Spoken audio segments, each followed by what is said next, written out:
Ok, je fais une entrée de youtubeur maintenant, c'est nouveau. Là pour le coup, c'est une vidéo qui est hyper sérieuse parce qu'on va voir comment traiter n'importe quelle objection. C'est littéralement un titre putaclic, mais vraiment vrai pour le coup à 200%, puisque j'ai mis en place une méthode en 6 étapes dans ma formation d'ailleurs. Donc là, on va voir un extrait de ma formation. C'est pas quelque chose où j'ai mis un peu moins de valeur pour une vidéo YouTube. Non, c'est un extrait de ma formation. Je vais vous expliquer étape par étape comment traiter n'importe quelle objection avec assurance et avec certitude. Surtout, contacte-moi sur Instagram directement. Je vous l'affiche juste ici, que tu sois coach ou particulier. Dans tous les cas, cette vidéo va être un banger. Je vous laisse avec la vidéo. À plus. Ok, donc là, comme je vous ai dit juste avant, c'est un module que j'avais écrit. Donc, c'est un module qui est dans ma formation, justement dans la phase 5. Donc, j'apprends toutes les phases justement d'un appel de vente, etc. Donc, la présentation au début, voilà, creuser les douleurs, creuser les objectifs, faire la transition et après, présentation de l'offre. Et ensuite, la dernière étape, c'est traiter les objections quand il y en a, encore une fois. Donc, pour ceux qui s'intéressent au closing, qui viennent voir mes vidéos en se disant est-ce qu'il est compétent, est-ce qu'il n'est pas compétent, cette vidéo va te convaincre. Et si tu ne rejoins pas l'accompagnement, si tu ne m'envoies pas un message sur Instagram après cette vidéo, c'est vraiment que tu n'es pas motivé. Bref, et pour tous les coachs qui me regardent, juste écoutez et je peux vous assurer que vous allez faire fois 1,5 minimum sur votre closing avec ça. Parce que je sais qu'il y en a beaucoup qui galèrent sur les traitements d'objection. Donc là, c'est en 6 étapes, concrètement avec un bonus.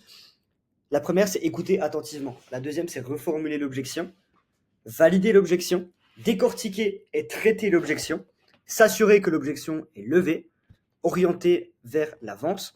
Et le bonus à la fin, c'est savoir traiter toutes les objections à 90%. Parce que oui, des fois, il y a des objections qui ne sont pas traitables. C'est juste que la personne ne rejoindra pas. Alors, vous n'allez pas faire 100% de votre closing, c'est évident. La première, c'est écouter attentivement. Avant de répondre, écoute l'objection dans son intégralité, ne coupe pas la personne. Et laisse-la exprimer complètement ses préoccupations. En fait, ça montre que tu es à l'écoute et que tu respectes son point de vue. Donc là, voilà, pour ceux qui si jamais vous rejoignez l'accompagnement avec ce module des coachings plus les entraînements, tu sauras traiter toutes les objections. Donc pas de stress, tu sais exactement comment procéder. Donc, laisse-le parler pour avoir un max d'infos et traiter l'objection par la suite. D'accord ? Là, concrètement, l'écoute, c'est la chose la plus importante en closing, sur ton traitement d'objection. Et oublie pas, le prospect, il veut qu'une seule chose, un ami qui va l'aider, pas un vendeur. Quand tu es en appel de closing pour vendre beaucoup plus que ce que tu vends actuellement, tu ne dois pas vouloir vendre. Et là, je parle surtout aux coachs qui me regardent. C'est hyper important. Tu ne dois pas vouloir vendre. Non. Tu dois vouloir aider la personne dans un premier temps. Ok. Là, étape 2. Reformuler l'objection. Là, si tu veux, reformuler l'objection avec tes propres mots, ça permet de montrer que tu as bien compris la préoccupation du prospect. Des fois, tu peux potentiellement mal comprendre l'objection. Et je vois beaucoup, j'ai analysé beaucoup de calls dans ma vie, et je vois beaucoup de gens qui passent à côté de l'objection et qui répondent à une autre objection. Et pour le coup, en fait, l'objection de base n'est pas traitée. Donc, c'est important de la reformuler, ok, pour être sûr que tu traites la bonne objection.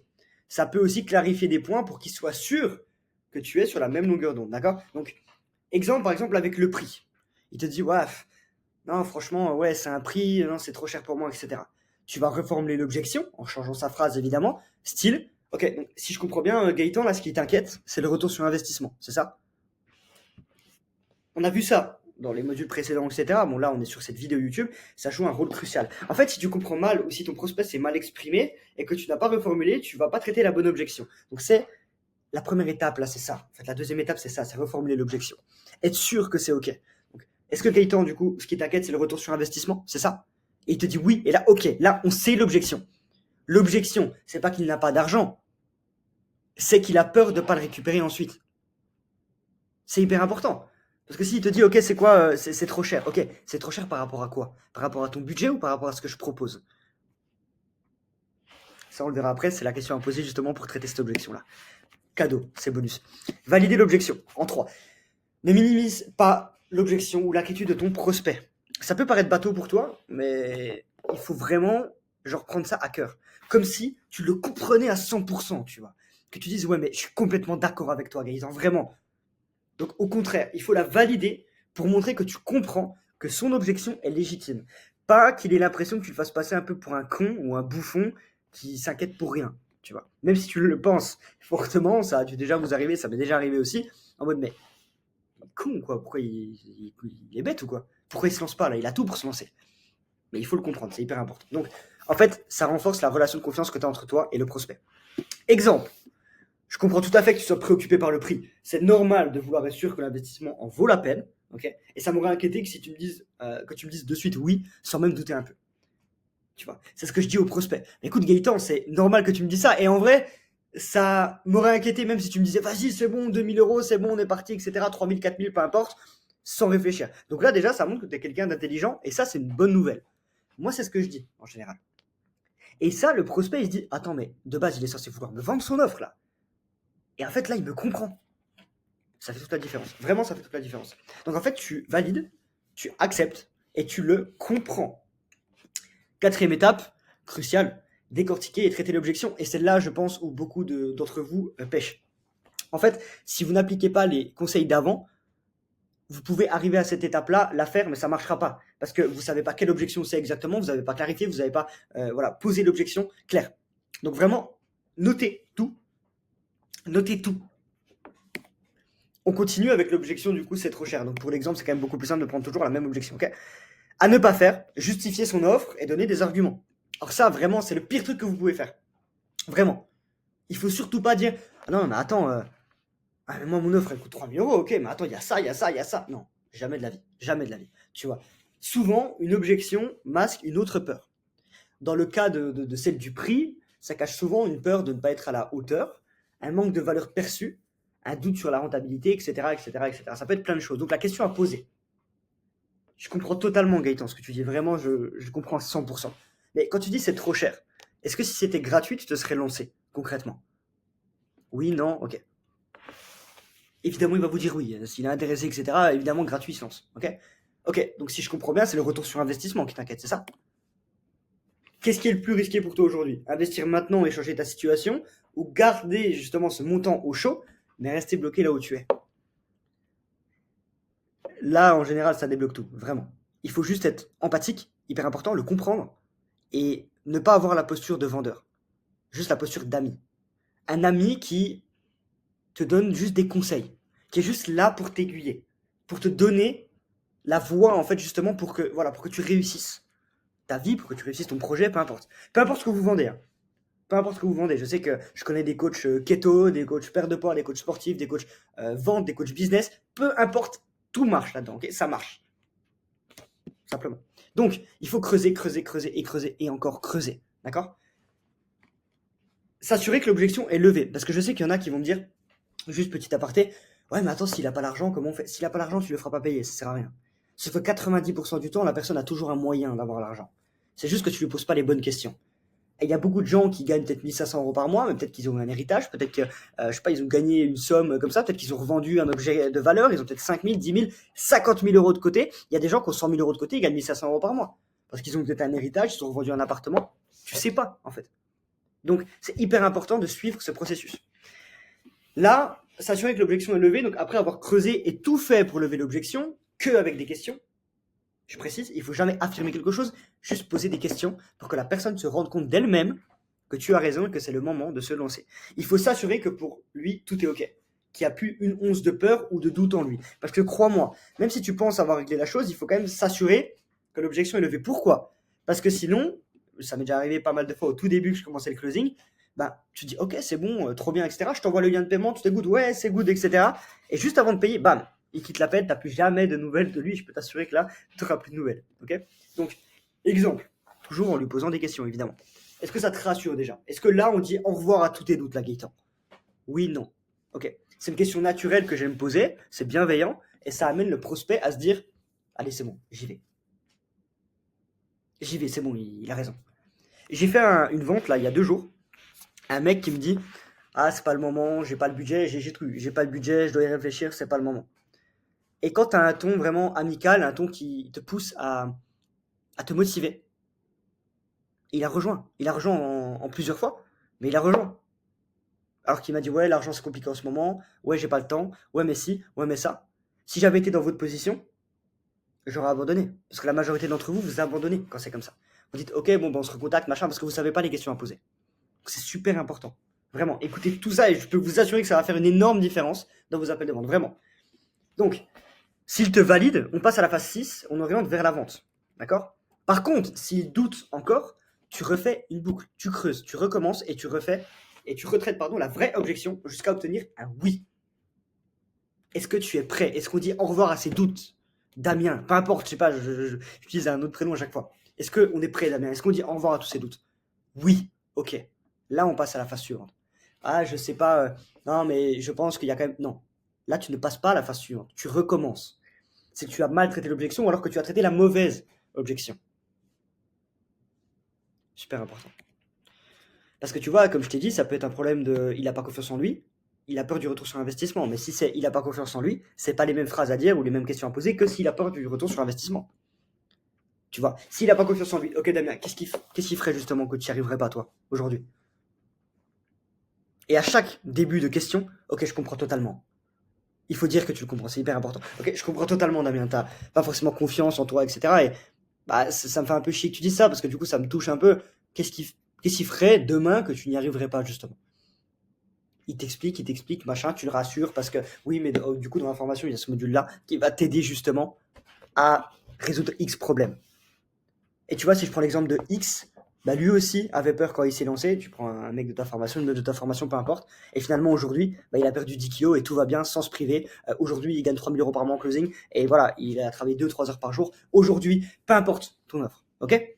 Tu m'as compris. Si jamais tu as suivi les 6 étapes que je te dis ici, peu importe l'objection, en fait, ces étapes-là sont vraiment faites pour traiter n'importe quelle objection. Okay, et après, tu poses les questions en conséquence, évidemment. Pour ça, tu as mon accompagnement. Si tu as un coach qui galère, on fait des coachings ensemble, il n'y a pas de souci. Moi, je te suis. Je vais t'apporter minimum 3 à 4 ventes en plus par semaine si tu rejoins simplement mon coaching, dans tous les cas. Peu importe. Ok? Donc, si tu veux aller plus loin, tu me contactes sur Instagram directement. D'accord? Je l'ai mis d'ailleurs dans la bio sur la vidéo YouTube, juste ici. Ok? Dans la description. Donc, il valide. Ok. Oui. Dac. Bam. Attention, certaines personnes ne se lanceront jamais, malgré vos efforts, et il faut savoir l'accepter. Ce n'est pas magique, mais il faut aller jusqu'au bout, tout le temps. Tant que tu ne raccroches pas, la vente, elle n'est pas perdue. Je peux vous assurer que j'ai fait des retournements de situation dans ma vie en closing. Je vous jure, il faudrait que je retrouve les enregistrements et que je les mette. Je peux pas parce qu'il y a la tête du prospect, etc. Je ne peux pas faire ça. Mais bordel, je peux vous assurer que 99% d'entre vous auraient abandonné au bout de la troisième objection. Et j'ai fait des appels où pendant 1 heure et demie, j'ai traité des objections. Et finalement, il a closé derrière. Il a payé en 1 fois, 2 fois, 3 fois. Simplement. Bref. Numéro 6, orienté vers la vente.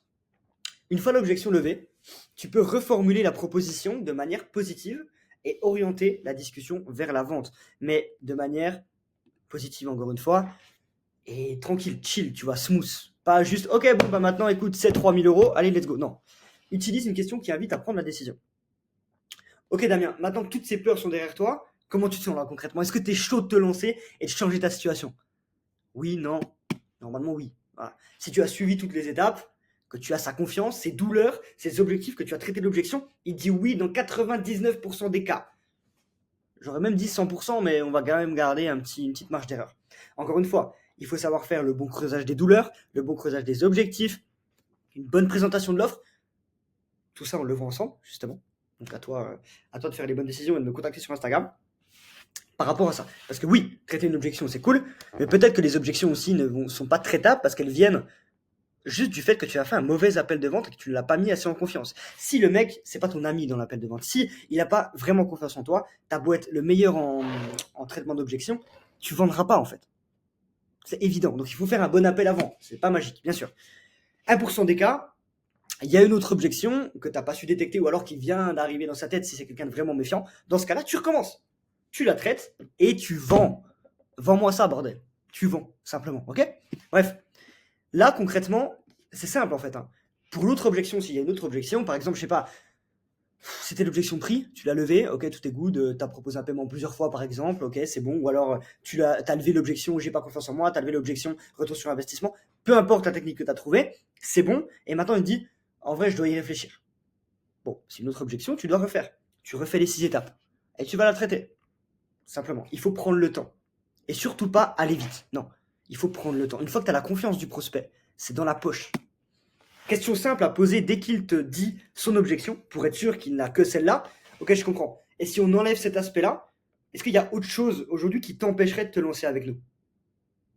C'est super important. Donc ça, c'est vraiment tout au début, tu vois. Quand il te dit, bah, ouais, le prix, machin, ok. Du coup, c'est un problème de retour sur investissement, c'est ça? C'est ça qui t'inquiète, Damien? Oui, ok. À part ça, si on enlève cet aspect-là, si on enlève cet aspect peur du retour sur investissement, est-ce qu'il y a autre chose qui t'empêcherait de te lancer avec nous aujourd'hui? Non. Ok, donc là, il n'y a que cette objection-là. Il faut bien s'assurer qu'il n'y en ait qu'une, parce que peut-être des fois, il y en a 2, 3, 4. Et là, c'est travail de précision, malheureusement. Bonus, savoir traiter toutes les objections à 90%. Les objections les plus courantes, là, je vais les lister, mais qui vont te permettre de vendre à 90% du temps quand tu as ces objections. Parce que oui, même un top closer ne peut pas closer tout le temps.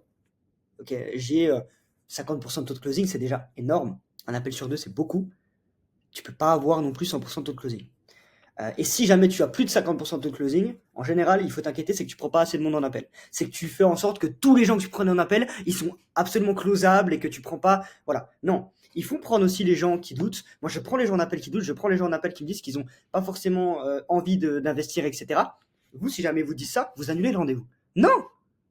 Peut-être qu'il a pas envie d'investir, mais qu'il a 50 000 sur les comptes. Il a juste peur, il ne sait pas ce que tu proposes. C'est normal. Donc il faut vraiment prendre plus de personnes en rendez-vous. Après, attention, si le mec il dit ouais, je suis complètement contre investir, etc., vous êtes des arnaqueurs, machin, ouais, tu vas pas perdre ton temps avec lui, on est d'accord. Objection les plus courantes. Je dois y réfléchir, la base, c'est hors de mon budget. Ça, malheureusement, tu peux rien y faire en général, mais proposer un paiement plusieurs fois. Est-ce que vous avez une garantie? Je dois en parler à mon mari, à ma femme, alors celle-là, je pense que c'est celle qui m'a fait le plus galérer. Comment répondre à celle-ci en suivant le process? Écouter attentivement, reformuler l'objection, valider l'objection, décortiquer et traiter l'objection, s'assurer que l'objection est levée et orientée vers la vente. Simplement. Donc, je dois y réfléchir. Écouter attentivement. Ok? Donc, tu l'écoutes jusqu'à ce qu'il ait fini de parler. Ok. Concrètement, tu dois y réfléchir, c'est ça? Donc, tu as besoin de temps pour y réfléchir. Ok. Ok, je comprends totalement. Il n'y a aucun souci là-dessus. Qu'est-ce qui fait que tu veux y réfléchir? Bah, je sais pas, je vais y réfléchir parce que je sais pas moi, je pense que c'est pas le moment de me lancer, etc. Ou alors je suis pas sûr d'y arriver. Ok. Qu'est-ce qui ferait que tu n'y arriverais pas? Bah je sais pas parce que honnêtement là, tu vois, en ce moment j'ai beaucoup d'heures, etc. Donc j'ai pas trop de temps. Ok, du coup, tu voudrais y réfléchir par rapport à quoi? Parce que tu penses que t'as pas le temps? Ok. Là, si je prends l'exemple justement de Mathieu, il est serveur, il fait 60 heures par semaine, donc il met une heure et demie par jour en closing, et il arrive quand même à faire un complément de revenu, etc. Qu'est-ce qui ferait que toi, qui es 2-3 heures par jour, tu n'arriverais pas à mettre ce temps-là? Ouais, c'est vrai, dit comme ça, machin. Ok. Donc, je pense qu'on peut justement se permettre d'aller chercher au moins tant par mois si tu mets 2 heures par jour. Est-ce que ça se paraît cohérent par rapport à tes objectifs, par rapport à ce que tu as envie de faire avec nous? Oui. Ok. Donc, c'est good, du coup. On est prêt là à aller chercher tes objectifs et let's go. Oui, c'est bon. Ok. Bam, tu vois. D'accord? Est-ce que vous avez une garantie? Pareil, en fait, vous faites juste tous les process, tous les process, tout le process là. Vous le faites pour toutes les objections. C'est simple. T'écoutes, tu reformules, tu valides, tu décortiques, tu traites l'objection. Décortiquer, c'est savoir exactement pourquoi il dit ça. Tu vois. Qu'est-ce qui fait que tu veux réfléchir, par exemple? Tu vois. Tu vas. Ok. En fait, je vais y réfléchir, c'est pas une objection, par exemple. Ok, il va réfléchir pourquoi. En fait, il faut creuser. Il faut savoir pourquoi. Et l'objection, je dois en parler à mon mari, à ma femme. Juste un conseil. C'est très très compliqué de la traiter en appel parce que si vraiment ils sont mariés, s'ils prennent toutes les décisions à deux, etc., t'as beau être le meilleur closer du monde, il n'achètera pas maintenant. Il va demander l'avis à sa femme, à son mari, peu importe. Donc là, il faut vraiment la traiter en amont, ok? Et justement, demander soit dans ton questionnaire avant de prendre rendez-vous ou même sur WhatsApp, peu importe, quand tu le contactes avant le rendez-vous, ok, est-ce qu'il y a quelqu'un d'autre qui doit prendre la décision avec toi ou est-ce que tu es le seul décisionnaire dans cet appel? Simplement. C'est hyper important ça. Bref, je vous laisse avec ça. Je vais mettre, hop là, comme ça vous pouvez screen pour chaque, en fait, le process, simplement, pour gérer chaque objection possible et imaginable. Ok, maintenant vous savez tout, honnêtement. Contactez-moi sur Instagram, que ce soit un coach qui veut évoluer, que ce soit une personne qui veut se lancer dans le closing, parce que j'ai une académie de closing, et à côté, j'ai fait aussi du coaching, évidemment, donc du consulting pour les coachs en ligne, simplement. Bon, J'espère que la vidéo vous a plu. Abonnez-vous à cette chaîne. Je poste 2 vidéos par semaine tout l'été. Ok, tout l'été jusqu'au mois de septembre, 2 vidéos par semaine. Le mercredi, je poste une vidéo un peu plus lifestyle, un peu plus conseil de vie quand tu es entrepreneur, etc. Donc toujours dans l'aspect entrepreneuriat, évidemment. Surtout entreprendre jeune, parce que j'ai 21 ans aujourd'hui. Je fais entre 10 et 20 000 dollars par mois, grosso modo, entre 15, plus de 15 000 dollars par mois, on va dire. Donc voilà. Et j'explique comment on est arrivé là, comment j'en suis arrivé là, comment se comporter aussi en tant qu'homme. Bref, il y a plein de choses. Donc ça, c'est cool. C'est des vidéos un petit peu plus chill, un peu moins travaillées, etc. Et le samedi, c'est des vidéos comme celle-ci.